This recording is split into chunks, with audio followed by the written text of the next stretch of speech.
Welcome to Sivasakthi astrology. நாம் இன்னைக்கு என்ன பார்க்க போகிறோம் அப்படின்னாக்கா, 34 வயசு வரைக்கும் திருமணமே ஆகாத ஒரு ஜாதகருக்கு நம்மக்கிட்ட ஜாதகம் பார்த்த அப்புறம் நம்ம இந்த கோயில் போங்கன்னு சொல்லி அவருக்கு இப்போது பிப்ரவரி மாதம் திருமணம் நடக்க போகுது. அது என்ன எப்படின்றத பார்க்க போகிறோம். 25 வயசுல இவருக்கு வரன் பார்த்துட்ருக்காங்க. இது வரைக்கும் அவருக்கு வரன் எதுவும் செட் ஆகலை. அவர் ஒரு காலகட்டத்தில் என்ன பண்ணிட்டார், எனக்கு திருமணமே வேணாம் அப்படின்னு சொல்லிட்டாரு.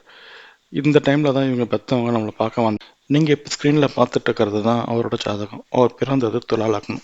இந்த ஜாதகம் எப்படின்னா, இப்போ இவர் யாரையா போய் பொண்ணு பார்க்குறாரு அப்படின்னா, அந்த பொண்ணுக்கு ரொம்ப நாள் திருமணமே ஆகவே இல்லை அப்படின்னா, இவர் போய் பார்த்தவொடனே அந்த பொண்ணுக்கு திருமணம் ஆகிடும். ஆனால் இவருக்கு திருமணம் ஆகலை.